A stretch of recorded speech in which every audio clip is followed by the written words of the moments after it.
వందనాలు. దేవుని వాక్యాన్ని ధ్యానిద్దాం ప్రియులారా.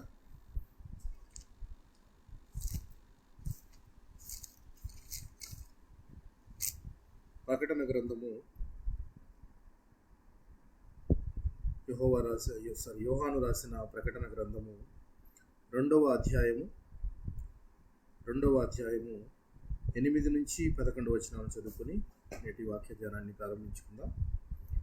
2వ అధ్యాయము 8 నుంచి 11 వచనాలు చదువుకొని నేటి వాక్య ధ్యానాన్ని ప్రారంభించుకుందాం. స్ఫురణలో ఉన్న సంగపు దూతకు ఇలాగూ రాయము, మొదటివాడును కడపటివాడునై ఉండి మృతుడై మరలా బ్రతికినవాడు చెప్పు సంగతులేవనగా, నీ శ్రమను దరిద్రతను నేను ఎరుగుదును, అయినను నీవు ధనవంతుడివే. తాము యూదులమని చెప్పుకొనుచు యూదులు కాక సాతాను సమాజపు వారి వలన నీకు కలుగు దూషణ నేను ఎరుగుదును. నీవు పొందబో శ్రమలకు భయపడకుము. ఇదిగో మీరు శోధింపబడినట్లు అపవాది మీలో కొందరిని చెరలో వేయింపబోచున్నాడు. 10 దినములు శ్రమ కలుగును. మరణం వరకు నమ్మకంగా ఉండుము, నేను నీకు జీవ కిరీటం ఇచ్చదను. సంగములతో ఆత్మ చెప్పుచున్న మాట చెవిగలవాడు వినుడుగా. జయించువాడు రెండవ మరణం వల్ల ఏ హానిని పొందడు. చిన్న ప్రార్థన చేసుకుని వాక్య ధ్యానాన్ని కంటిన్యూ చేసుకుందాం. కృపా సత్య సంపూర్ణుడు అయిన మా ప్రియ పరలోకపు తండ్రి, పరిశుద్ధుడా, నీ పవిత్రమైన పాదాలకు వందనాలు, వేలాది స్తుతులు, స్తోత్రములు తండ్రి. గడిచిన దినములన్నీ కూడా నాయన నీ కృపలోను సమృద్ధిలోను మా కుటుంబాలను ఉంచారు.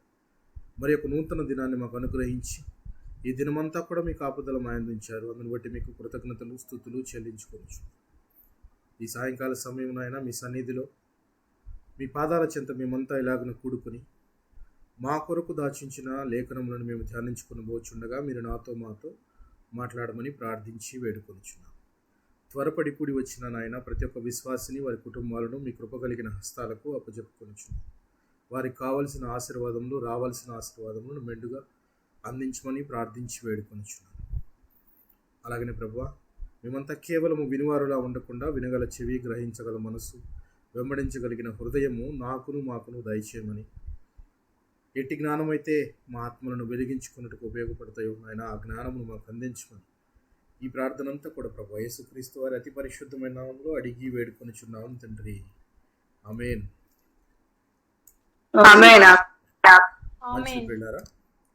ప్రకటన గ్రంథములో మనము నిన్నటి దినమున ఒక సంఘానికి రాసిన లెటర్ని గురించి మనం మాట్లాడుకున్నాం. ఏ సంఘానికి రాసిన లెటర్ గురించి మాట్లాడుకున్నాం పిల్లరా?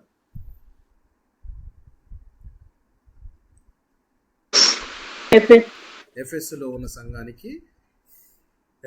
ఉన్న సంఘానికి సంఘపు దూతకు యోహాను గారు రాసినప్పటికీ అది ప్రభు అయిన క్రీస్తు ఆ సంఘముతోనూ డైరెక్ట్గా ఆ సంఘం వారితోనే కాకుండా నేటి సమాజ పరిస్థితిలో ఉన్న సంఘాలతో కూడా మనతో కూడా మాట్లాడినట్లుగా మనకు చాలా దగ్గరగా అనిపించింది. అలాగే మరి ఒక సంఘానికి కూడా రాస్తున్న లెటర్ను మనం ఈరోజున జాగ్రత్తగా గమనిద్దాం పిల్లరా. అది ఏ సంఘం? ఇక్కడ స్మరణలో ఉన్న సంఘపు దూతకు ఇలాగూ రాయుము అని చెప్పి రాస్తుంది. సో ఈ సంఘాలన్నీ కూడా ఆసియాలో ఉన్న 7 సంఘాలు. సో 2వ సంఘమైన స్మరణలో ఉన్న సంఘానికి సంఘపు దూతకి రాస్తూ దేవుడు అంటున్న మాట, మొదటివాడను కడపటివాడను నయుండి మృతుడనై మరలా బ్రతికిన వాడు చెప్పు సంగతులేవనగా. మొదటివాడు కడపటివాడు అనగానే ఈ మాటలు ఎవరిని సూచిస్తున్నాయి ప్రియులారా?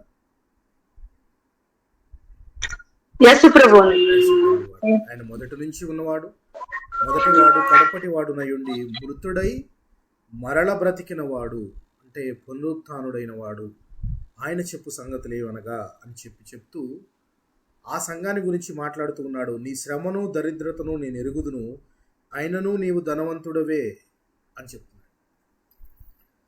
అంటే నీ శ్రమ, నీ యొక్క దరిద్రము నాకు తెలుసు, అయినా కానీ నువ్వు ధనవంతుడవే అని చెప్తున్నాడు ప్రభు. అంటే భౌతిక స్థితిలో దారిద్రపు స్థితిలో ఉన్న సంఘాన్ని ధనమైన సంఘము అని దేవుడు కోట్ చేస్తున్నాడు. అంటే ఇప్పుడు నేను మిమ్మల్ని అందరినీ కూడా ధనవంతులు అని అంటాను. మీరు భౌతికంగా ధనవంతులా కాదా అనేది నాకు అనవసరం. నేను ధనవంతులు అంటే దేనిని బట్టి మిమ్మల్ని ధనవంతులు అంటున్నాను చెప్పండి. ప్రభు ద్వారా, ప్రభు ద్వారా, యేసుక్రీస్తు ప్రభు ద్వారా రక్షణ యేసుక్రీస్తు.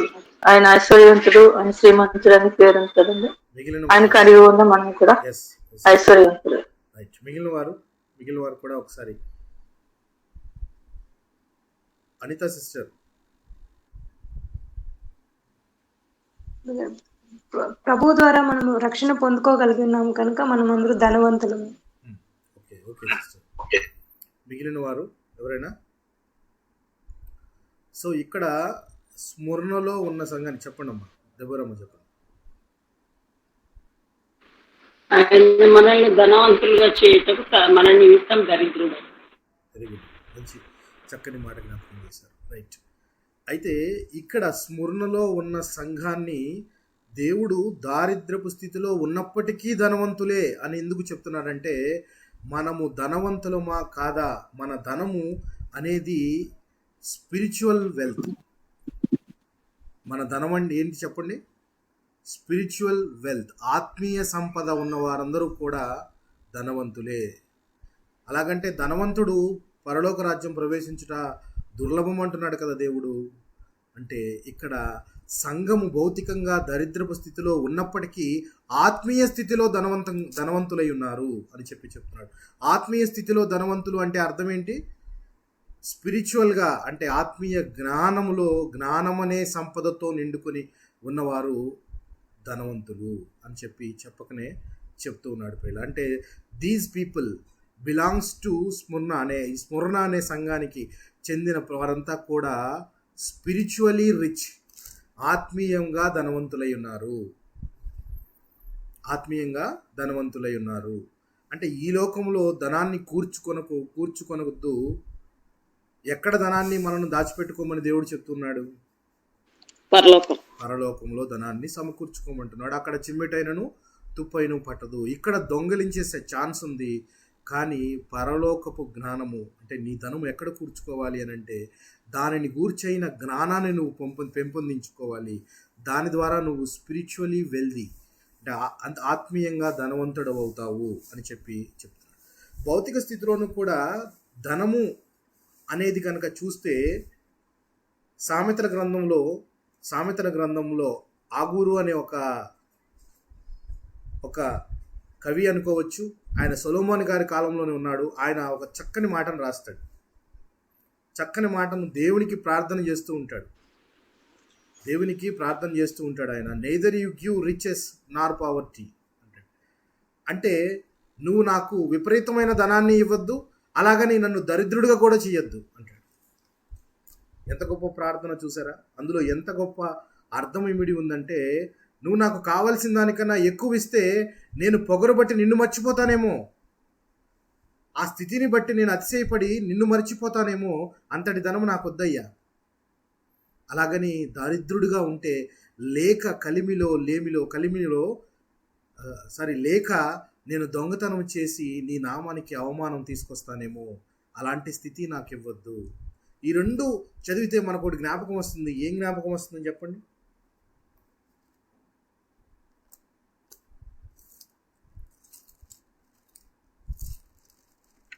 ఏం జ్ఞాపకం వస్తుంది? ఏమైనా జ్ఞాపకం వస్తుందా? దేవుణ్ణి తప్ప ఏది ఆశించినా అది విగ్రహంతో సమానము అని. ప్రభు అయిన క్రీస్తు వారు చేసిన ప్రార్థన జ్ఞాపకం వస్తుందా మీకు? ఏం కావాలని అడుగుతాడు ఆయన? మా అనుదిన ఆహారము నేడు మాకు దయచేయుము. అనుదిన ఆహారము నేడు మాకు దయచేయుము అంటే ధనవంతుడు రోజు తినగలడు, కానీ ఆ రోజున ఆహారం దొరకనదనే స్థితి ఎవరి మీద ఆధారపడి ఉంటుంది?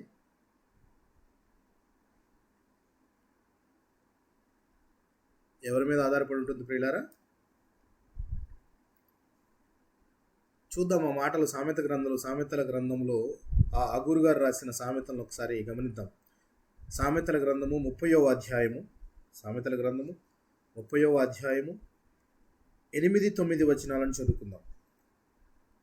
సామెతల గ్రంథము 30వ అధ్యాయము 8 మరియు 9 వచనాలను చదువుకుందాం. ఇలా వ్యర్థమైన వాటిని అబద్ధములను నాకు దూరంగా నుంచుము. పేదరికమైనను ఐశ్వర్యమైనను నాకు దయచేయకుము. తగిన ఆహారం నాకు అనుగ్రహింపుము. ఎక్కువైన ఎడల నేను కడుపు నిండిన వాడనై నిన్నే విసర్జించి యెహోవా ఎవడని అందునేమో, లేక బీదన్నై దొంగిలి నా దేవుని నామమున దూషింతునేమో. దాసుని గురించి చాలండి. చూసారా ఆయన ఏమడుగుతున్నాడు ప్రార్థనలో? పేదరికమునైనను ఐశ్వర్యమునైనను నాకు దయచేయకుము. నాకు అటు పేదరికము ఇవ్వద్దు, ఐశ్వర్యమును ఇవ్వద్దు, తగు మాత్రము తగినంత ఆహారము. This is called self contentment, అంటే దొరికిన వాటితో సంతృప్తి చెందుట అని అర్థం. సో ఇక్కడ తగినంత ఆహారము నాకు అనుగ్రహింపు, ఎక్కువైన ఎడల నేను కడుపు నిండిన వాడినై నిన్ను విసర్జించి యెహోవా ఎవడని అందునేమో, కలిగిన దాన్ని బట్టి అతిశయించి. ఇర్మీయా గ్రంథంలో మనం చెప్పుకున్నాము, జ్ఞాని తన జ్ఞానమును బట్టి, సూర్యుడు తన శౌర్యమును బట్టి అతిశయించకూడదు, కానీ నీతి న్యాయములు జరిగించుచున్న దేవుని బట్టే అతిశయించవలను అని చెప్పి. సర్వలోకాన్ని సృష్టించిన దేవుణ్ణి బట్టి నువ్వు అతిశయించాలి, కానీ నీకున్న జ్ఞానము గొప్పది, నాకున్న సంపద గొప్పది, నాకున్న జ్ఞానము గొప్పది, నా talent, this is because of me, నేను చేయటం వల్ల నాకు ఇది కలిగినది అని మనకుండే ఆ చిన్న అపోహ అనేది ఎప్పుడు మనం దూరం చేసుకునే వారంగా ఉండాలి. Because everything is given by God only, except every other talent. ప్రతి ఒక్క టాలెంట్ కూడా దేవునిచ్చే ఇవ్వబడినదే. మనం అందరం అనుకుంటాం ఇది నా టాలెంట్తో నేను సంపాదించుకున్నానని చెప్పేసి. ఇక్కడ దేవుణ్ణి అడిగే విధానంలోనూ కూడా నాకు అటు ఐశ్వర్యమును ఇవ్వద్దు, ఇటు అలాగే పేదరికమును ఇవ్వద్దు. ఐశ్వర్యం ఇస్తే నేను అతిశయపడి యెహోవా ఎవడు, దేవుడెవడు అని అంటానేమో, అలాగని పేదరికమును ఇస్తే లేక దొంగతనము చేసి దేవుడి నామానికి దూషణ తీసుకొస్తానేమో అని ఇక్కడ సామెతల గ్రంథం యొక్క గ్రంథకర్త ఆగూరు గారు మాట్లాడుతూ చక్కని మాటలు మనకు తెలియజేస్తూ ఉన్నాడు. పౌలు గారి మ్యాటర్ కనుక మనం జ్ఞాపకం చేసుకుంటే ఈ సమయంలో ఈయన 2 స్థితులను చూశాడు. అటు ఐశ్వర్యవంతుడిగా ఉన్నాడు, ఇటు పేదరికంలోనూ ఉన్నాడు. 2 స్థితులను చూసిన పౌలు గారి మాటలు ఎలా ఉంటాయి చెప్పండి? ఎంత చక్కని మాటలు చెప్పగలడు ఆయన అయితే. అవునా? ఆయన ఏ మాటలు చెప్తాడు? ఆయన చెప్పండి సిస్టర్. నేను సంపన్న స్థితిలో ఉన్నాను అని చెప్తాను.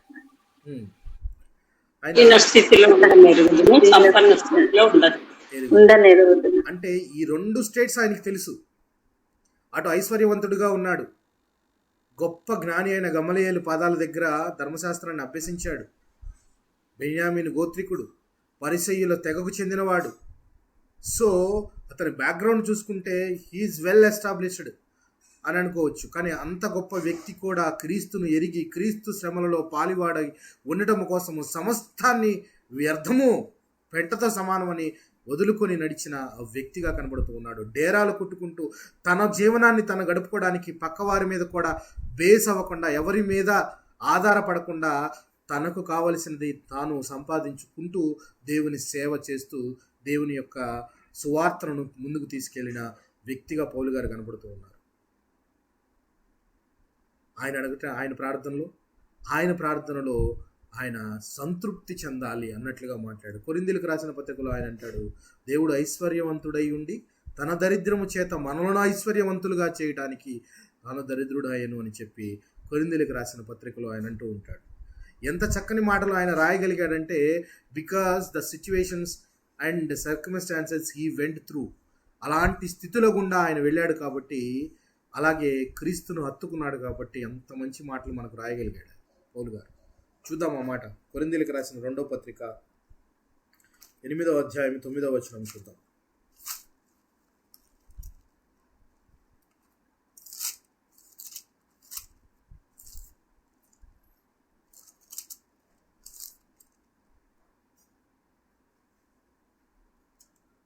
కొరింథీయులకు రాసిన 2వ పత్రిక 8వ అధ్యాయం 9వ వచనాన్ని గమనిద్దాం. మీరు మన ప్రభువు అయిన యేసుక్రీస్తు కృపను ఎరుగుదురు కదా. ఆయన ధనవంతుడై ఉండి మీరు తన దారిద్ర్యము వలన ధనవంతులము కావాలనని మీ నిమిత్తము దరిద్రుడాయను. ఇందును గురించి అంతే. మీ నిమిత్తము దరిద్రుడాయను ఎంత చక్కని మాటలు ఆయన రాస్తున్నాడో చూడండి. అలాగే తిమోతి గారికి రాస్తూ ఆయన అన్న మాటలు కూడా మనం జ్ఞాపకం చేసుకుందాం. తిమోతికి రాసిన మొదటి పత్రిక 6వ అధ్యాయము 6వ వచనాన్ని గమనిద్దాం.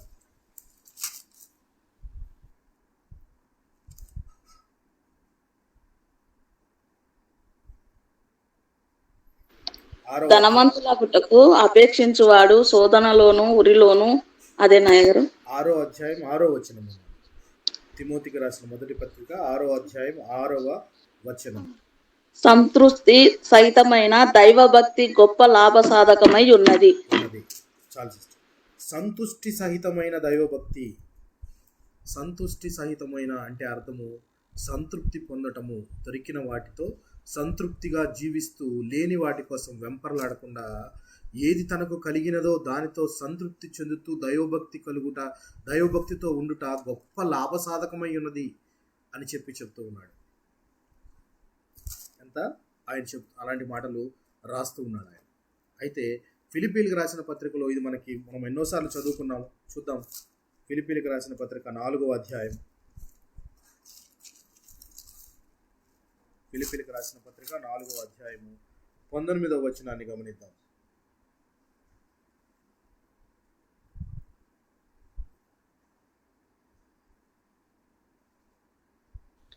కాగా దేవుడు తన ఐశ్వర్యం చొప్పున క్రీస్తు యేసునందు మహిమలో మీ ప్రతి అవసరమును తీర్చును. మీ ప్రతి అవసరమును తీర్చును. మీకు కావాల్సిన అవసరములు ఏవైతే ఉన్నాయో అవన్నీ కూడా ప్రభు తన ఐశ్వర్యము చొప్పున క్రీస్తు యేసునందు మహిమలో మీ ప్రతి అవసరమును తీర్చును. Everything is going to be given by the God when you ask the father in the name of Jesus. నువ్వు క్రీస్తు ద్వారా అడిగిన ప్రతి అవసరము తండ్రి మీకు తీర్చును, క్రీస్తు మహిమలో తీర్చును అని చెప్తూ ఉన్నాడు. సో అలాంటప్పుడు మనము ధనవంతులు, ఇక్కడ స్మరణలో ఉన్న సంఘం గురించి యోహాను గారు రాసిన పత్రికలో, మీరు భౌతికంగా లేక మీ స్థితిగతులను బట్టి దరిద్రులే, పేదరికంలో ఉన్నారు, కానీ మీరు ఆత్మీయంగా ధనవంతులై ఉన్నారు. This is what we require in this world now. ఈ ప్రపంచంలో, ఈ విశ్వంలో ఈ రోజున మనకు కావాల్సింది అదే. ఆత్మీయంగా ధనవంతులమై ఆత్మీయ జ్ఞానాన్ని అనుదినము మనం పెంపొందించుకుంటున్నామా లేదా? బంగ్లాలు, కార్లు, లేకపోతే ఇంకొకటి ఈ ధనాన్ని సమకూర్చుకోవడానికి బదులుగా ఆత్మీయ సంపదను మనము సమకూర్చుకుంటున్నామా లేదా? ఆత్మీయంగా ధనవంతులమై ఉన్నామా లేదా అని చెప్పి ఈ రోజున దేవుడు మనకు ప్రశ్నిస్తున్నాడు. అయితే ఆ సంఘం వారు, స్మరణ అనే సంఘం వారు ఎలా ఉన్నారట? దరిద్ర స్థితిలో ఉన్నప్పటికీ మీరు ధనవంతులే అని చెప్పి దేవుడే చక్కని సాక్ష్యము యోహాను ద్వారా మాట్లాడుతూ ఆయన అంటున్న మిగిలిన మాటలు మనం గమనిద్దాం ప్రియులారా. తర్వాత, నీ శ్రమను దరిద్రతను నేను ఎరుగుదును, అయినను నీవు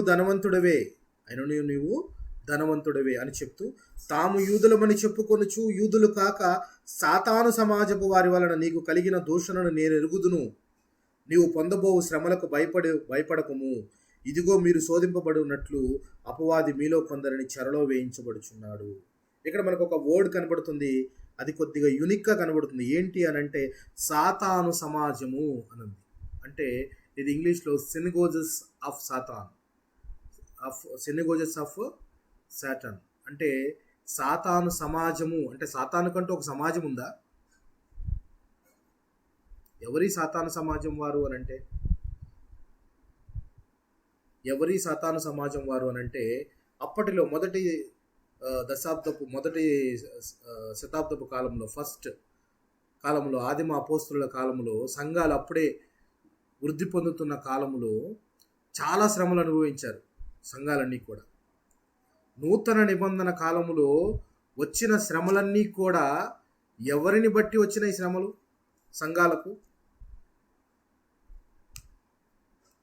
ఫస్ట్ ఒక పాయింట్, ఎవరిని బట్టి వచ్చినాయి అనేది ఒకసారి మనం పక్కన ఉంచితే, ఆ కాలంలో సంఘాలు స్థాపింపబడి ఆ సంఘాలు క్రైస్తవులు అని పిలువబడే ప్రతి వారిని కొందరు హింసించేవారు, దూషించేవారు, విపరీతమైన శ్రమలకు గురి చేసేవారు.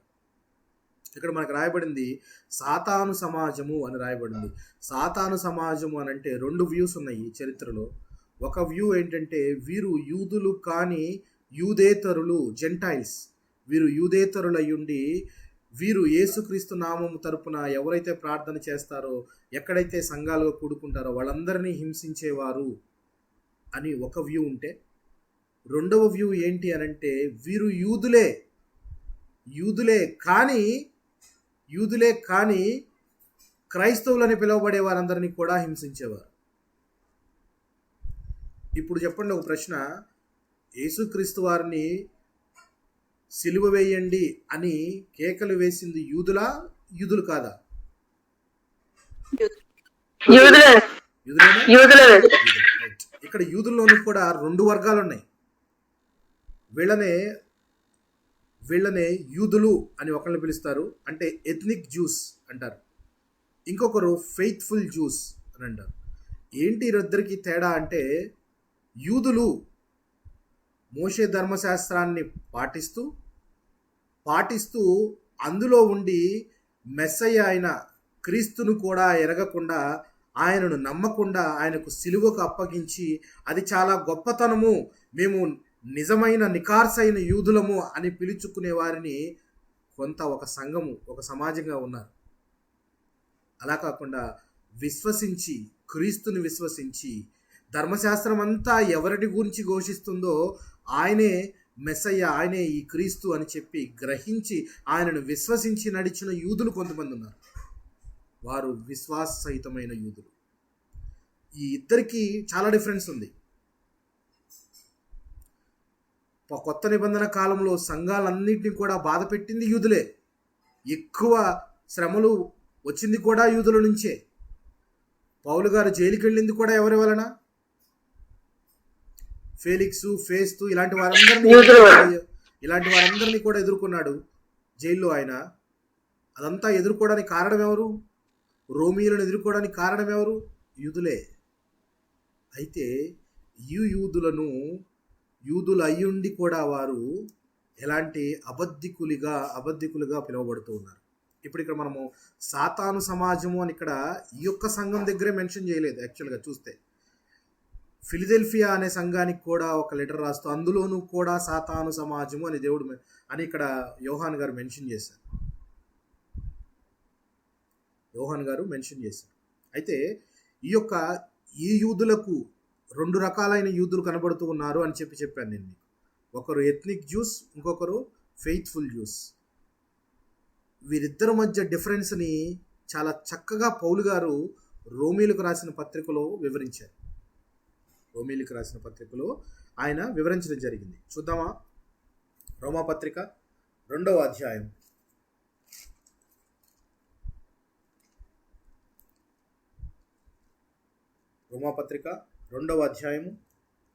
28 మరియు 29 వచనాలను చూద్దాం.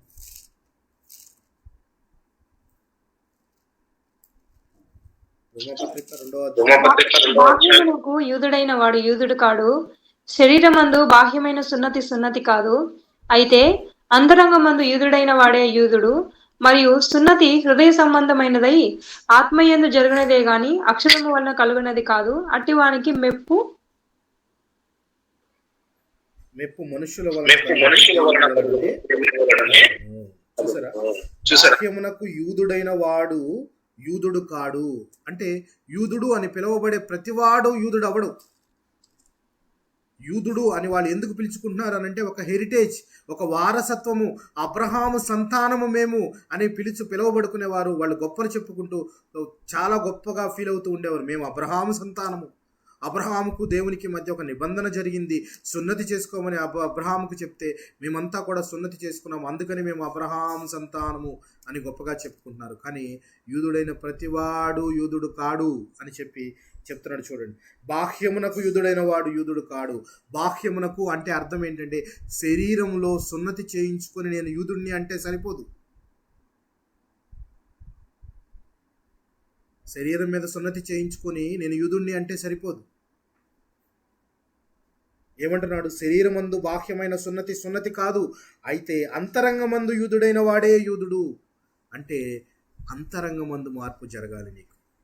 ఇన్ ద సింపుల్ సెన్స్ దీన్ని బ్రేక్ చేద్దామంటే, బాప్తిజం తీసుకోవాలి అని వెళ్ళి నీటిలో మునిగి తీసేసుకున్నాను అంటే సరిపోదు. తీసుకున్న ప్రతివాడు రక్షణ పొందినట్టు కాదు. అదొక ప్రాక్టీస్ చేసావు నువ్వు. But what is the purpose behind that? దాని వెనక ఉన్న పర్పస్ నీకు తెలీదు. తెలియకుండా నువ్వు వెళ్ళి మునకలేసి లేచిన తర్వాత అయిపోయింది బాప్తిజం అనుకుంటే, మార్పు ఎక్కడ రావాలి? ముందు మార్పు ఎక్కడ జరగాలి? హృదయంలో జరగాలి. మనసు అంతరంగమందు సున్నతి. ఫస్ట్ అంతరంగమందు అంటే హృదయానికి సున్నతి చేసుకోవాలి. ఆనాడే ద్వితీయోపదేశ కాండంలో మోషే గారు చెప్పాడు వాళ్ళకి, హృదయ సున్నతి చేసుకోండి. అంటే హృదయానికి అడ్డుగా ఉన్న ఆ పొరను ముందు తీసేయండి. మీరు తీసేసి అప్పుడు దేవుణ్ణి మీరు లోపలికి ఆహ్వానించండి.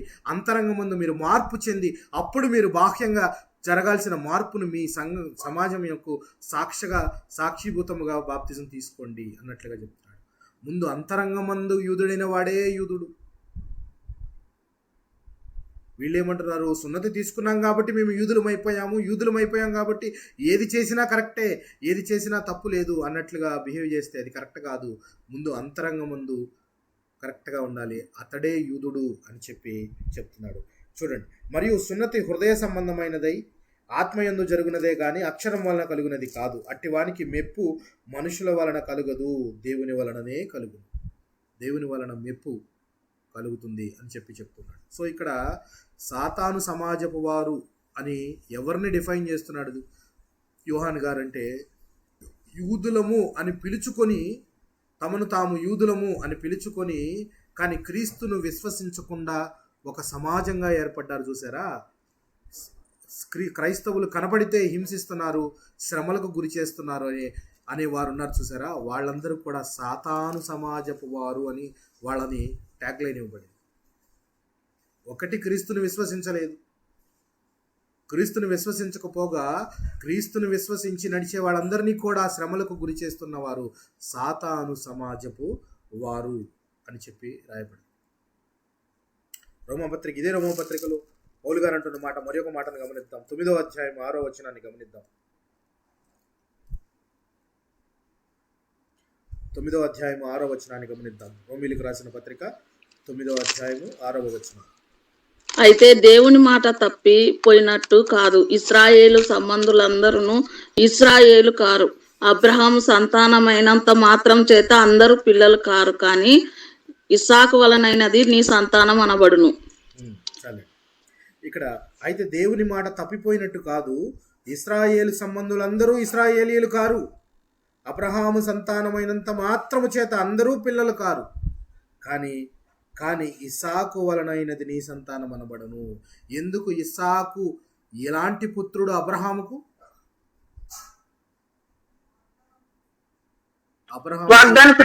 వెరీ గుడ్, వాగ్దాన పుత్రుడు అని పిలువబడే వారే నిజమైన వారసులు. ఇప్పుడు మనం నిజమైన వారసులమా కాదా?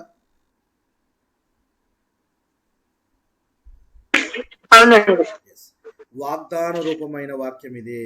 ఇక్కడ చూడండి, పిల్లలు దేవుని పిల్లలు కారు గాని వాగ్దాన సంబంధులైన పిల్లలు సంతానమని ఎంచబడుదురు.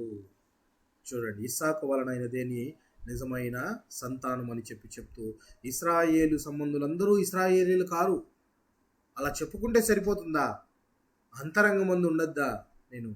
చాలా మంది ఫర్ ఎగ్జాంపుల్ గొప్ప వ్యక్తులు ఉంటారు. ఆ వ్యక్తులకి నిజమైన సంతానం ఉంటుంది, కానీ ఆ వ్యక్తికున్న బుద్ధి కానీ ఆ వ్యక్తికున్న ప్రతిభా పాఠవాలు కానీ ఆ కుమారుల్లో కనపడదు, సొంత కుమారులు. కానీ ఆయన ఆదర్శాలను, ఆయన మంచి లక్షణాలను పుణికిపుచ్చుకున్న కొంతమంది ఆయన మార్గంలో నడవడానికి ఇష్టపడతారు. వాళ్ళని డిసైపుల్స్ అంటారు, శిష్యులు అంటారు. వారే నిజమైన పిల్లలుగా పిలువబడతారు. ఎవరి ఉద్దేశాలను, ఎవరి చిత్తాలను నెరవేర్చాలని తపన పడుతూ ఉంటారు, వారే నిజమైన కుమారులు. తండ్రి చిత్తము నెరవేర్చుట ఆహారమై ఉన్నది అని చెప్పిన ప్రభు అయిన క్రీస్తు నిజమైన దేవుని కుమారుడా కాదా? నిజమైన దేవుని కుమారుడా కాదా? దేవుని కుమారుడే. కానీ పుట్టింది దేవునికి కాదు కదా. కానీ ఇక్కడ మరియకు పుట్టాడు కదా భౌతికంగా అనంటే, చూడండి, దేవుని యొక్క లక్షణాలను మనకు, దేవుని యొక్క ప్రేమను రుచి చూపించడానికి ఆయన శరీరధారి అయి వచ్చినప్పటికీ ఆయన ఆ లక్షణాలను మనకు ఒక మార్గదర్శిగా చూపిస్తూ ఉన్నాడు ప్రియులారా. అట్లాగే ఇక్కడ వాగ్దాన సంబంధమైన పిల్లలు కానీ ఏదో శారీరకంగా పుట్టిన వారందరూ అబ్రహాముకు సంతానం ఇస్సాకు కాకుండా మిగిలిన వారు ఉన్నారా లేరా?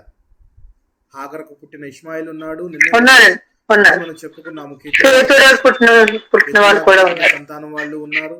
వాళ్ళందరూ కూడా అబ్రహాము సంతానం అని పిలువబడలేదు, సంతానమే, కానీ వారసులుగా ఇస్సాకు వలన అయినదే సంతానం. ఎందుకంటే వాగ్దాన పుత్రుడు కాబట్టి. సో ఇలా వారసత్వాన్ని పట్టుకొని గొప్పలు చెప్పుకుంటూ ఏది నిజమో వారి కళ్ళకు కనపడక దాన్ని అబద్ధంగా ప్రేరేపిస్తూ సంఘాన్ని హింసిస్తూ ఉండేవారు సాతాను సమాజపు వారు అని చెప్పేసి కోట్ చేయడం జరుగుతుంది. ఈ సాతాను సమాజం వారు మిమ్ములను హింసిస్తారు అని చెప్పి ఇక్కడ యోహాను గారు రాసిన పత్రికలో ఆ సంఘానికి ఒక చిన్న కాషన్ ఇస్తున్నాడు. ఏమని చూడండి ప్రియులారా, నీవు పొందబోవు శ్రమలకు భయపడకము, ఇదిగో మీరు శోధింపబడినట్లు అపవాది మీలో కొందరిని చెరలో వేయబోవుచున్నాడు, 10 దినములు శ్రమ కలుగును. ఇక్కడ మిమ్మల్ని కొంతమందిని ఇబ్బంది పెట్టడానికి అపవాది కొందరిని జైల్లో కూడా పెట్టిస్తున్నాడు, చెరలో వేయించబోతున్నాడు, అయినా కానీ మీరు భయపడద్దు అని చెప్తున్నాడు. ఇప్పుడు నేను చెప్పిన స్ముర్నా అనే సంఘానికి అలాగే ఫిలిదెల్ఫియా అనే సంఘానికి, 2 సంఘాలకు దేవుడు చెప్తున్న మాట సాతాను సమాజం వారి వల్ల కలిగే ఇబ్బందులు, సాతాను సమాజం వారు చేసే ఇబ్బందులు అనే మాటను మనం విన్నాం.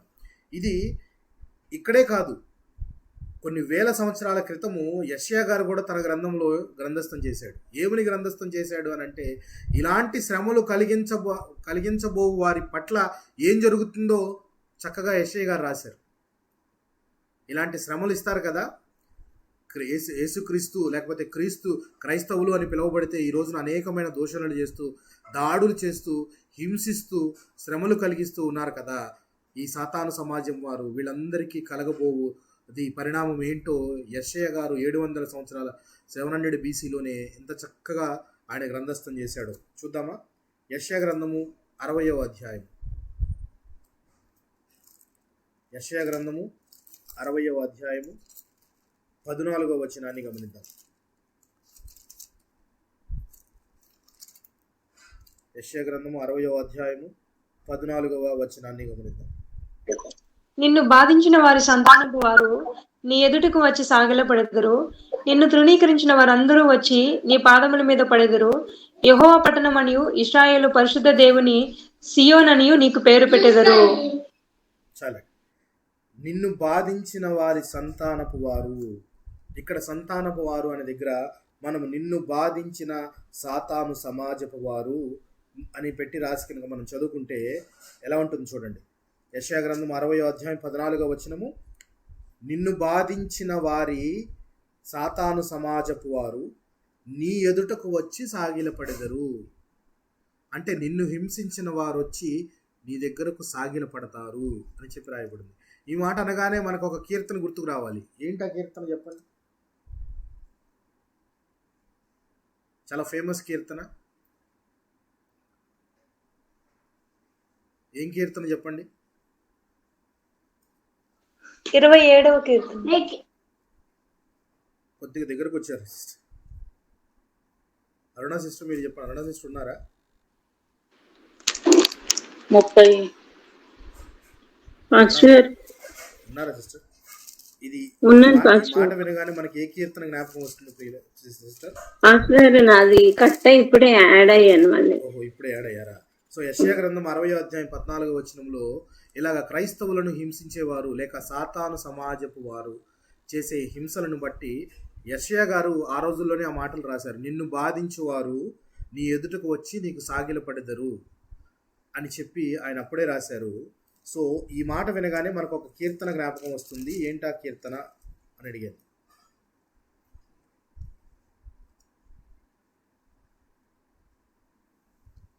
ఏంటా కీర్తన? 23వ కీర్తన, యెహోవా నా కాపరి నాకు లేమి కలగదు. పోనీ ఈ కీర్తనలో ఏ మాట దీనికి మ్యాచ్ అవుతుంది, దగ్గరగా ఉంది చెప్పండి?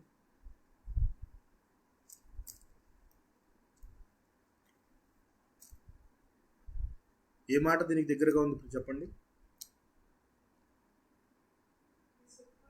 ఆ, నా శత్రువుల ఎప్పుడైనా జ్ఞాపకం వచ్చిందా? నా శత్రువుల ఎదుట నీవు నాకు భోజనము సిద్ధపరచుదువు, నూనెతో నా తల ఇంటి ఉన్నావు. నా గిన్నె నిండి పొర్లుచున్నది, బ్రతుకు కృపాక్షేమములే నా వెంట వచ్చును. చిరకాలం యెహోవా మందిరంలో నేను నివాసం చేసేది. Correct sister. నా శత్రువుల ఎదుట నీవు నాకు భోజనము సిద్ధపరచుదువు. ఎవరి దగ్గర అయితే అవమానపడ్డావో వారి దగ్గరే నిన్ను హెచ్చించబోతున్నాడు దేవుడు. ఎవరి దగ్గర అయితే నువ్వు హింసించబడ్డావో వారు నీకు సాగిలపడి మొక్కబోతూ ఉన్నారు, వారు నిన్ను క్షమించమని అడగబోతూ ఉన్నారు, వారు నిన్ను నీ దగ్గరకు వచ్చి సాష్టాంగపడి తమ తప్పును తెలుసుకోబోతూ ఉన్నారని యెషయా గారు ఆ రోజుల్లోనే ఎంత చక్కని మాట రాస్తూ ఉన్నాడు చూడండి. నిన్ను బాధించిన వారి సంతానము వారు నీ ఎదుటకు వచ్చి సాగిల పడెదరు, నిన్ను తృణీకరించిన వారందరూ వచ్చి నీ పాదముల మీద పడెదరు. నేను తృణీకరించారు కదా వీరందరూ కూడా. యెహోవా పట్టణమనియు ఇశ్రాయేలుల పరిశుద్ధ దేవుని సియోననియు నీకు పేరు పెట్టెదరు. చూడండి, యెషయా గారు ఈ మాటను రాస్తూ ఉన్నారు. అయితే ఇక్కడ సాతాను సమాజపు వారు అని నేను రెండు సంఘాల్లో ఇదే మాటను రాశాడు అని చెప్పాను. సో ఈ రెండు సంఘాలు ఈ యొక్క సాతాను సమాజం నుంచి జయాన్ని పొందుకుంటాయి అని చెప్పి ఇక్కడ యెషయా గారి ద్వారా మనకి క్లియర్గా అర్థమైపోతుంది.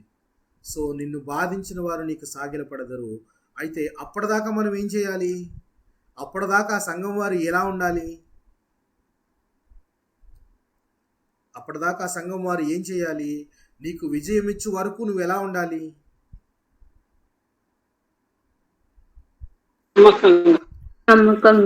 నమ్మకముగా, విశ్వాసముగా, సహనముతో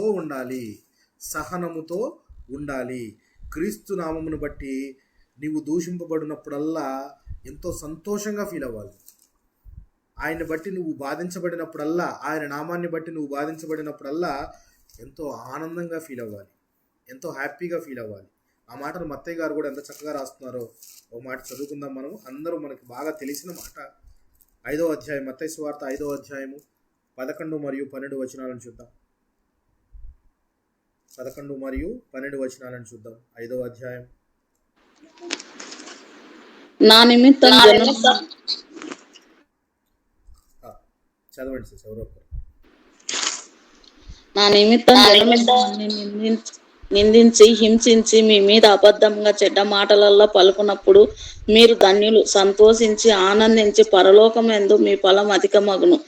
ఇలాగున వారు మీకు పూర్వం ముందిన ప్రవక్తలను హింసించిరి. చాలండి, ఇది కొత్త ఏమి కాదు. ఈ పర్సెక్యూషన్స్ అన్ని, ఈ శ్రమలు కానీ, ఈ యొక్క బాధలు కానీ, ఇబ్బందులు కానీ కొత్త ఏమి కాదు. ప్రవక్తలను కూడా చంపిన సంస్కృతి ఈ యొక్క ఇశ్రాయేలుల వాటిలో కనబడుతూ ఉంది. సో కొత్త ఏమి కాదు. దేవుడు అంటున్నమాట, నా నిమిత్తము జనులు మిమ్మను నిందించి హింసించి మీ మీద అబద్ధముగా చెడ్డ మాటలెల్లా పలుకున్నప్పుడు మీరు ధన్యులు.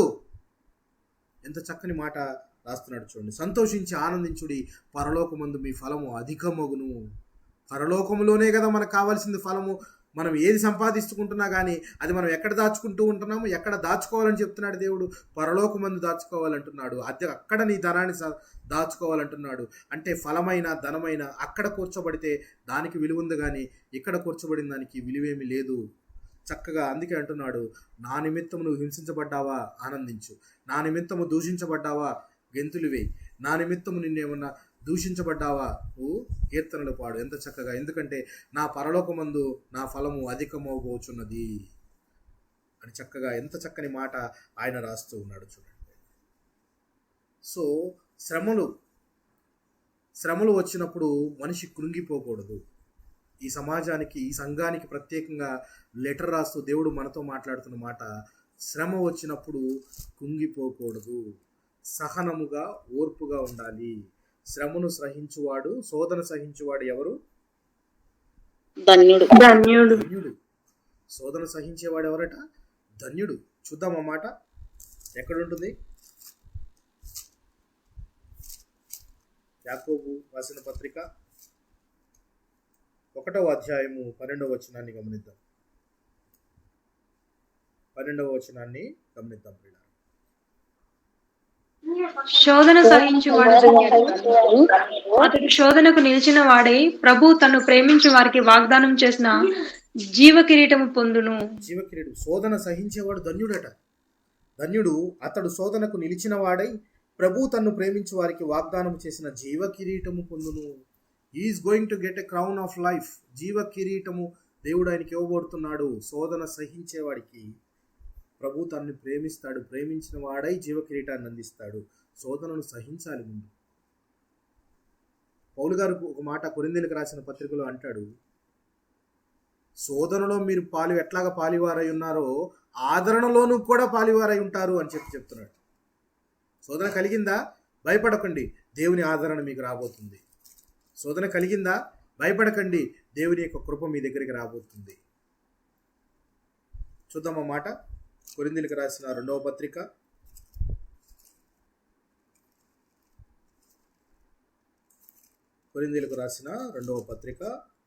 1వ అధ్యాయము 4వ వచనం చూద్దాం. 5 వచనంలో కూడా ఉంది. 4వ వచనము చదువుకుందాం. దేవుడు మిమ్మల్ని ఏ ఆదరణతో ఆదరించాడో ఆ ఆదరణతో ఎట్టి శ్రమలో ఉన్న వారినైనాను ఆదరించుటకు శక్తి గలవారగునట్టు ఆయన మన శ్రమ అంతటిలో మిమ్మల్ని ఆదరించుచున్నాడు. మమ్మును ఆదరించుచున్నాడు. క్రీస్తు యొక్క శ్రమలు మాయందు ఎలాగ విస్తరించుచున్నవో అలాగే క్రీస్తు ద్వారా ఆదరణయు మాకు విస్తరించబడుచున్నది. శ్రమలు క్రీస్తు వలనే కలుగుతున్నాయా అని మీరు ఫీల్ అవుతున్నారా? ఆదరణ కూడా కలగబోచున్నది క్రీస్తు ద్వారానే. ఎంత గొప్ప మాట చూశారు, ఎంత గొప్ప మాట. సంఘానికి నిజంగా లెటర్ అనేది ఎప్పుడు మనం పాత రోజుల్లో లెటర్స్ వస్తే చాలా ఆనందంగా ఓపెన్ చేసి చదువుకునేవాడు, మరలా ఇంకో లెటర్ ఎప్పుడు వస్తుందా అని. కానీ ఇక్కడ ఒక లెటర్ వస్తే this is not only a letter, it's an inspiration, it's an motivation, it's a motivation plus ఒక ఆదరణకరమైన మాటలు. ఈ మాటలు చదివినప్పుడల్లా సంఘమే కాక సంఘంలో ఉన్న ప్రతి వారు కూడా ఈ మాటలతో ఆదరించబడుతున్నారు. ఎందుకనంటే తను ఫీల్ అయ్యింది, తనకు కలిగిన ప్రతిదీ కూడా వివరించి రాస్తూ ఉన్నాడు పౌలు గారు. అందుకే ఆయన అంటున్నాడు, మాకు శ్రమలు కలిగినాయి, మాకు అలాగే ఆదరణ కూడా కలిగింది. అంటే శ్రమలు కలిగిన ప్రతి వారికి ఆదరించగలిగిన శక్తి దేవుడి దగ్గర ఉన్నది అనే మాట ఆయన తెలియజేస్తూ మనకంటున్నాడు, మేము శ్రమలలో పాలివారమైనట్లు ఆదరణలోనూ పాలివారమై ఉన్నాము. అలాగే మీకు శ్రమ కలిగినప్పుడు మీరు ఆదరణ కలగబోతుంది అన్న ఆశతో మీరు జీవిస్తూ శోధనను సహిస్తూ ఉండండి అని చెప్తూ ఉన్నాడు. ఎంత చక్కని మాట చెప్తూ ఉన్నాడు చూడండి. అయితే ఇక్కడ యాకోబుకు రాసిన పత్రికలో మనం ఇందాక చదువుకున్న మాటను మనం గమనిస్తే శోధన సహించేవాడు ధన్యుడు అని చెప్తూ దేవుడు తనను ప్రేమించిన వాడై అతనికి ఏ కిరీటం ఇస్తానని చెప్పాడు?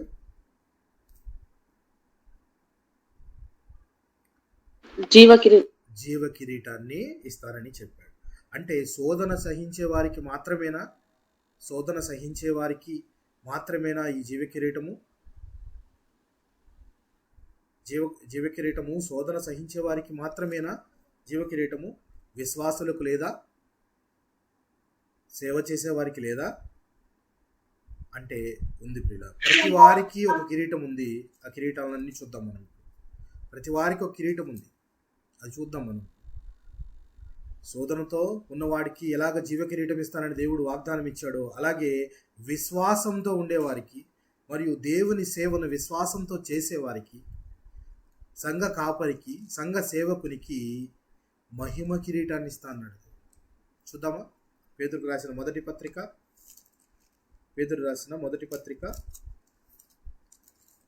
5వ అధ్యాయము 2-4 వచనాలు చూద్దాం. పేతురు రాసిన మొదటి పత్రిక. బలిమి చేత కాక దేవుని చిత్త ప్రకారము ఇష్టపూర్వకముగాను దుర్లాభాపేక్షతో కాక సిద్ధ మనస్సుతోను మీ మధ్యనున్న దేవుని మందను పై విచారణ చేయుచు దానిని కాయుడి. మీకు అప్పగింపబడిన వారిపైన ప్రభువునైనట్టుండక మందకు మాదిరులుగా ఉండుడి. ప్రధాన కాపరి ప్రత్యక్షమైనప్పుడు మీరు వాడబారిన మహిమ కిరీటము పొందుదురు. ఇందాక మనం చదువుకుంది క్రౌన్ ఆఫ్ లైఫ్, జీవ కిరీటము శోధన సహించేవాడికి ఇస్తానన్న దేవుడే. అలాగే మందను కాసేవారు ఎవరు?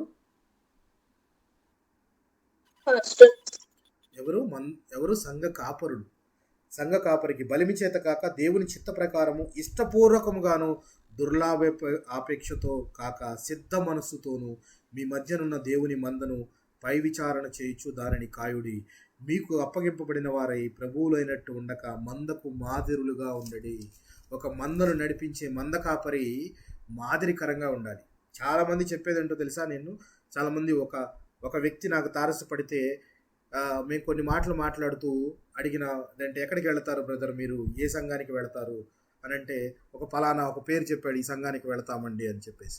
ఈ సంఘానికి వెళతామని చెప్పినప్పుడు ఆ సంఘ కాపరికి సరైన సాక్ష్యం లేదు కదా బ్రదర్, కొద్దిగా ఏదో ఇలా అంటున్నారు, ఈ విధంగా ఉంటున్నారు అని అనగానే ఆయన అంటున్న మాట ఏంటో తెలుసా, ఆ కుర్రవాడు అంటున్న మాట ఏంటో తెలుసా, ఆయన జీవితం ఆయన పర్సనల్ లైఫ్తో మనకెందుకండి, ఆయనతో మనకెందుకు అసలు, ఆయన పర్సనల్ లైఫ్ ఆయన ఎట్లయినా ఉంటాడు, ఎలాగైనా జీవిస్తాడు, మనకు అనవసరం అది మనకు అవసరం లేదు. మనకి ఏది కావాలి, వాక్యం కావాలి. మంచిగా వాక్యం చెప్తున్నాడు కదా, ఆ వాక్యం వింటున్నాం కదా, 4 మాటలు వింటున్నాము, ఆరాధన చేస్తున్నాం, వచ్చేస్తున్నాం, అంతేగాని అతని పర్సనల్ లైఫ్తో మనకేంటండి. ఇది కరెక్ట్ అంటారా లేకపోతే రాంగ్ అంటారా?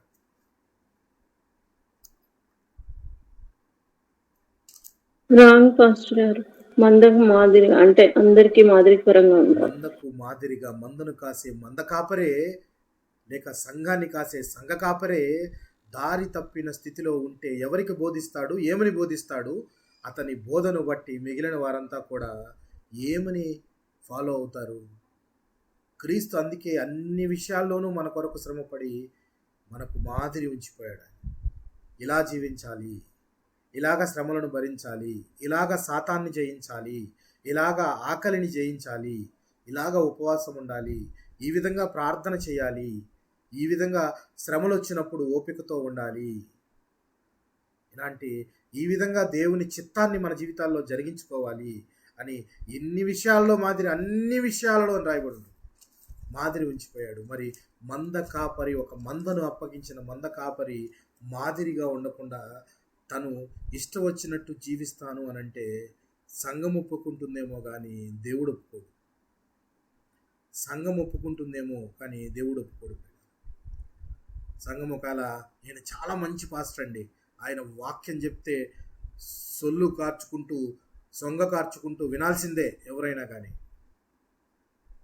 గొప్ప చాలా వాగ్దాటి కలిగిన గొప్ప పాస్టర్ అండి. But what about your personal life? మంచిదే, చక్కని కాపరివే, చక్కని మంచి మాటలు చెప్తూ ఉన్నావు, మంచి వాక్యాలను అందిస్తున్నావు, కానీ నీ జీవితం ఎట్లా ఉన్నది? మాదిరికరంగా ఉంటున్నావా లేక చీకటి సంబంధమైన వాటిలో నీవు పాలిభాగస్తుడివై మిగిలిన వారికి చీకట్లో ఉండొద్దని చెప్తున్నావా? గుడ్డివాడు మరి ఒక గుడ్డివాడికి దారి చూపించగలడా? చూపించలేడు. సో మందకు మాదిరిగా ఉండాలి. అలాగ ఉండే మంద కాపురులకు ఏ కిరీటం ఇస్తానంటున్నాడు దేవుడు? మహిమ కిరీటాన్ని ఇస్తానంటున్నాడు. క్రౌన్ ఆఫ్ గ్లోరీ అని అంటున్నాడు. అలాగే ఆత్మలను రక్షించే వారికి, నీకైనా నాకైనా ఆత్మలను రక్షించే వారికి, ఎందుకు మీకు రోజు చెప్తూ ఉంటాను మీతో పాటు ఇంకొకరినైనా తీసుకురండి, మీతో పాటు ఇంకొకరినైనా తీసుకురండి అని అంటే, నాశనానికి జోగుతున్న వారిని మీరు రక్షించరా? వారు నాశనానికి పట్టబడుతూ ఉన్నారు. అపరిమితమైన పాతాళము అపరిమితంగా నోరు తెరుచుకొని ఉంది. 2వ మరణము వారి మీద జయం చూపించబోతుంది అన్న విషయాలు తెలిసినప్పుడు మీరు వారిని రక్షించరా? వారి ఆత్మలను మీరు రక్షించరా? కాపాడరా? అది మీ బాధ్యత కాదా అన్నప్పుడు, అలాగా ఆత్మలను రక్షించే వారికి కూడా ఒక కిరీటం ఉంది. ఆత్మలను రక్షించే వారికి కూడా ఒక కిరీటం ఉంది. చూద్దామా? తెస్సలోనికీయులకు రాసిన మొదటి పత్రిక, తెస్సలోనికీయులకు రాసిన మొదటి పత్రిక 2వ అధ్యాయము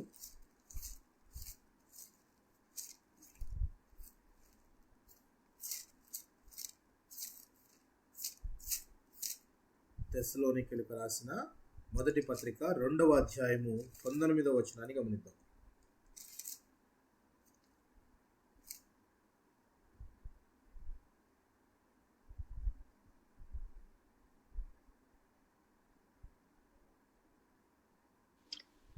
ఏలయనగా మా నిరీక్షణ అయినను ఆనందమైనను అతిశయ కిరీటమైనను ఏది? మన ప్రభు అయిన యేసు యొక్క రాకడ సమయమున ఆయన ఎదుట మీరే కదా.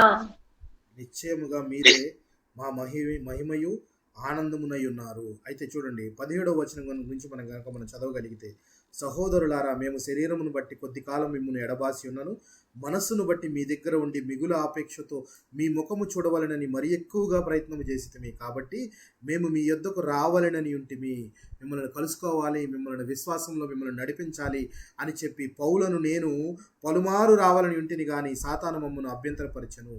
ఎలా అనగా మా నిరీక్షణనైనను ఆనందమునైనను అతిశయ కిరీటమైనను. ఏది అతిశయ కిరీటము అనేది కనుక చూస్తే ఏది? మన ప్రభు అయిన యేసు యొక్క రాకడ సమయమున ఆయన ఎదుట మీరే కదా. మనం అతిశయించాలి అనంటే నేను ఆత్మలను ఎంతమందిని క్రీస్తు వైపు నడిపించానో అదే కదా నాకు అతిశయానికి కారణము. మీరే ఆ మహిమను, నిశ్చయముగా మీరే మా మహిమయు ఆనందమునై ఉన్నారు. ఇక్కడ కిరీటము crown of rejoicing, crown of rejoicing అంటే అతిశయ కిరీటము. ఈ అతిశయ కిరీటము ఎవరై ఉన్నారు? ఎవరికి రాబోతుంది అనంటే ఆత్మలను రక్షించే వారికి. ప్రభువు రెండవ రాకడలో వారి ప్రభువు ముందు మనం ఒకరు నుంచోవాలి అనంటే వారు ఎట్టివారై ఉండాలి? రెండవ రాకడలో ఎత్తబడేవారు, లేక రెండవ రాకడలో క్రీస్తును ఎదుర్కోవడానికి పునరుత్థానులై నిత్య జీవమునకు అప్పగింపబడేవారు ఎవరై ఉండాలి? బేసిక్, వాళ్ళకు ఉండాల్సిన బేసిక్ ఏంటి? లేకపోతే వాళ్ళకు రక్షణ పొందుకొని ఉండాలి. క్రీస్తును విశ్వసించిన వారై తన సొంత రక్షకుడిగా అంగీకరించి బాప్తిజం పొందుకొని రక్షణలో కడవరకు విశ్వాసంతో జీవించేవారు రెండవ రాకడలో క్రీస్తుని ఎదుర్కొని సదాకాలం ఆయనతో ఉండడానికి, 1000 ఏళ్ల పరిపాలనలో ఉండడానికి వెళ్ళేవారుగా ఉంటారు. అలాంటి వారిని తీసుకెళ్ళడాన్ని లేకపోతే అలాంటి ఆత్మను రప్పించే వారికి అతిశయ కిరీటము అనేది ఇవ్వబడుతుంది, క్రౌన్ ఆఫ్ రిజాయిసింగ్ అని. అలాగే మరికొంతమందికి, ఎవరికి? మంచి పోరాడేవారికి, అలాగే విశ్వాసాన్ని చివరిదాకా ఉంచుకునే వారికి దేవుడు ఏ కిరీటం ఇవ్వబోతున్నాడో చూద్దామా? తిమోతికి రాసిన రెండవ పత్రిక 4వ అధ్యాయము 7-8 వచనాలను గమనిద్దాం.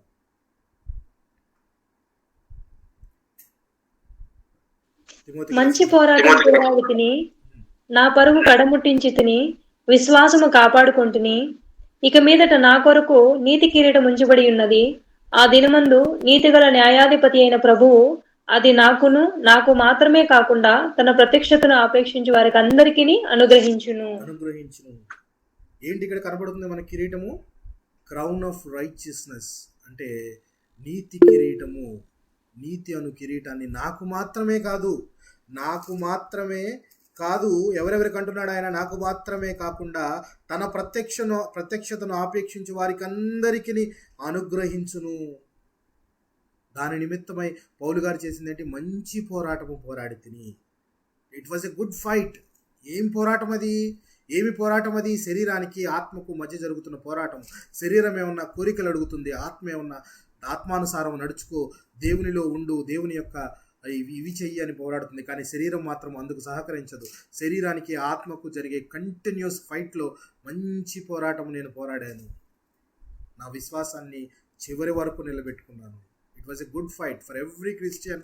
It is a challenging task. సాతాను అనుదినము మనలను ఆక్రమించడానికి ప్రయత్నిస్తూ ఉంటాడు. కొన్ని కోరికలను, కొన్ని వాటిని మనకు ముందుకు పెట్టి మనము వాటి నుంచి మనము మరలుకొని జయించి మంచి పోరాటాన్ని పోరాడే వారంగా ఉండాలి. విశ్వాసమును కాపాడుకోవాలి. విశ్వాసం కాపాడుకోవాలి అని అంటే, ఇప్పుడు మేము స్ముర్రకు రాసిన, సంఘానికి రాసిన లెటర్లో, సంఘానికి శ్రమలు కలిగినప్పుడు విశ్వాసంలో జారిపోతే ఏం జరుగుతుంది? బహుగా శ్రమలు కలిగినప్పుడు నిజంగా ఈ క్రీస్తుని బట్టి ఇన్ని శ్రమలు పడుతున్నాం, అసలు క్రీస్తు ఉన్నాడా అనే ప్రశ్న వేసుకొని చాలామంది విశ్వాసంలో జారిపోయేవారుగా కూడా ఉంటారు. కానీ విశ్వాసాన్ని చివరి వరకు కాపాడుకునే ఉండేవారికి ఏ కిరీటం ఇస్తారంటున్నాడు దేవుడు ఇక్కడ? నీతి కిరీటము, క్రౌన్ ఆఫ్ రైచియస్నెస్, నీతి కిరీటాన్ని ఇస్తారని అంటున్నాడు. చివరిగా మరి ఒక కిరీటం ఉంది. ఆ కిరీటం ఏంటో చూద్దాం. కొరింథీయులకు రాసిన మొదటి పత్రిక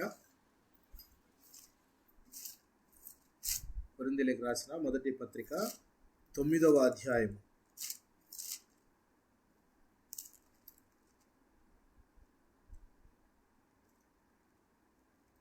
9 9వ అధ్యాయము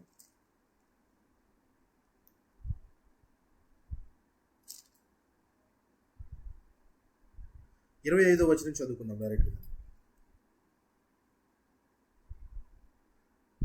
మరియు పందెమందు పోరాడు ప్రతివాడు అన్ని విషయముల యందు మితంగా ఉండును. వారు క్షయమగు కిరీటమును పొందుటకును, మనమైతే అక్షయమగు కిరీటమును పొందుటకును మితంగా ఉన్నాము. మీరు బహుమానము పొందినట్లుగా పరిగెత్తుడి. ఏ బహుమానం పొందినట్లుగా పరిగెత్తాలి అని అంటే, ఏ బహుమానం అంటే అక్షయం అనే కిరీటము, ఇన్కరప్టబుల్ క్రౌన్. ఇన్కరప్టబుల్ క్రౌన్ అంటే అది నాశనము కానిది, అక్షయమైనది అంటే నాశనము కానిటువంటి కిరీటము ఎవరికి ఇవ్వబోతూ ఉన్నాడు? చూడండి, మీరు బహుమానము పొందినట్లుగా పరిగెత్తుడి, మరియు పందెమందు పోరాడు ప్రతివాడు అన్ని విషయములందు మితముగా ఉండును.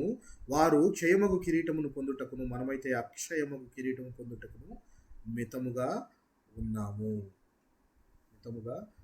అక్షయం అనే కిరీటము పొందడానికి ప్రతివాడు పందెమందు పరిగెత్తేవాడు గురి వద్దకు పరిగెత్తేవాడై ఉండాలి. పందెంలో అందరూ పరిగెడతారు. పందెంలో 10 మంది రన్నింగ్ రేస్ జరిగితే అందరూ పరిగెడతారు, కానీ గురి వద్దకు పరిగెత్తేవాడు ఒక్కడే వస్తాడు, ముందు వెళ్ళిన వాడే గెలుస్తాడు. అలా గెలిచిన ప్రతివానికి అక్షయ కిరీటాన్ని దేవుడు ఇవ్వబోతూ ఉన్నాడు. అంటే incorruptible crown that is not going to B perished, అది ఎప్పటికీ నాశనము కానిది అని చెప్పి చూడొచ్చు పిల్లలు. సో ప్రతి వారికి ఇవ్వడానికి తగిన కిరీటాన్ని దేవుడు సిద్ధపరిచి ఉన్నాడు. అయితే ఈ స్మరణలో ఉన్న సంఘము ద్వారా దేవుడు మనకు జీవ కిరీటాన్ని ఇవ్వబోతూ ఉన్నాడు. జీవ కిరీటం ఇస్తూ దేవుడు అంటున్న మాట ఏంటి ప్రియులారా? దేవుడు అంటున్న మాట ఏంటో చూడండి. ఇదిగో మీరు శోధింపబడినట్లు అపవాది మీలో కొందరిని చెరలో వేయింపబోచున్నాడు. 10 దినములు శ్రమ కలుగును. మరణము వరకు నమ్మకముగా ఉండుము. మరణము వరకు అన్న దగ్గర కింద ఫుట్ నోట్లో మాట రాయబడింది. ఎవరైనా చదవగలరా? అది 2 అని ఫుట్ నోట్ ఉంది. ఫుట్ నోట్లో ఒక మాట రాస్తుంది, ప్రాణాపాయము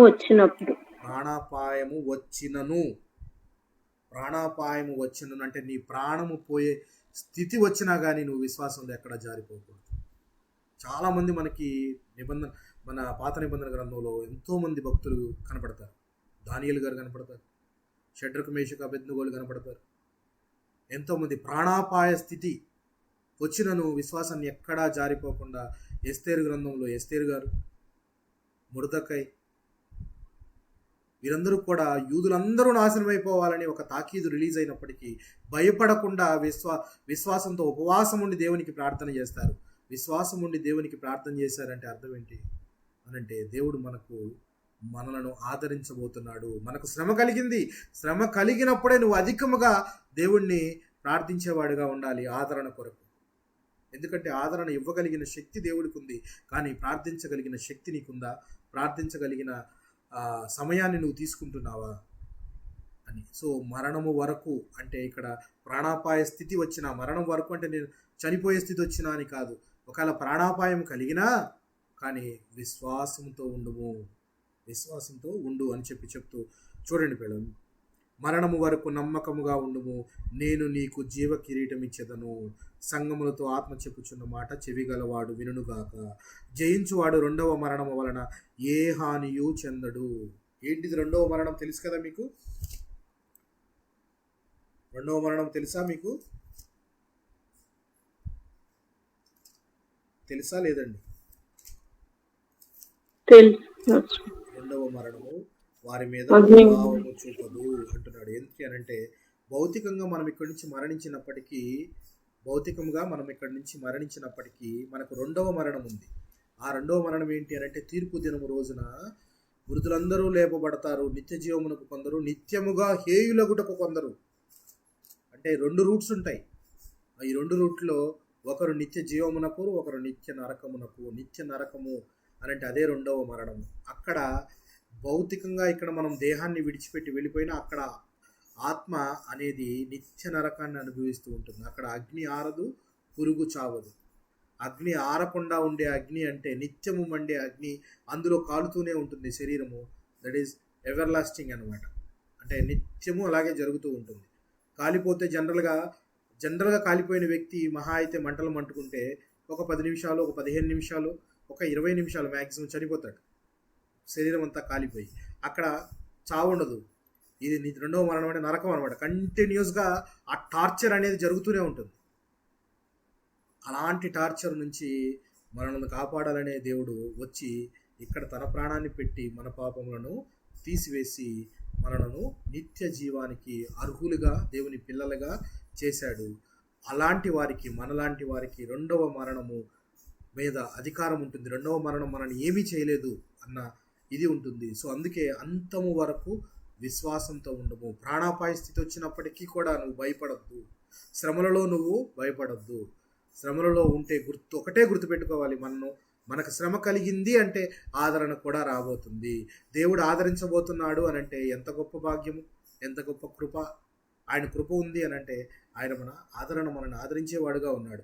ఇక్కడ స్మరణలో రాసిన సంఘానికి రాస్తూ లెటర్ ఎంత చక్కని మాటలు రాస్తూ ఉన్నాడో, చక్కని మాటలు రాస్తున్నాడో చూడండి పిల్లలు. సాతాను సమాజపు వారిని హింసించిన, ఎన్ని బాధలు పెట్టినా కానీ మరణం వరకు విశ్వాసంగా ఉండండి. ఇది నేటి సమాజానికి చక్కగా సరిపోతుంది. క్రైస్తవులని పిలువబడే వారి మీద దాడులు, రకరకాలైన హింసలు ఇవన్నీ జరుగుతున్నాయి. ఇవన్నీ జరిగినా కానీ మీరు విశ్వాసంతో ఉండి దేవుని నామాన్ని విడిచిపెట్టకుండా నిరంతరం ఆయన్ని ప్రార్థించే వారిగా ఉండండి. ఆయన జీవకిరీటం ఇవ్వబోతూ ఉన్నాడు. ఆయన జీవకిరీటాన్ని ఇవ్వబోతూ ఉన్నాడు. పరుగు మందును కాసేవారికి మహిమ కిరీటాన్ని ఇవ్వబోతూ ఉన్నాడు. అలాగే ఆత్మలను రక్షించే వారికి అతిశయ కిరీటాన్ని ఇవ్వబోతూ ఉన్నాడు.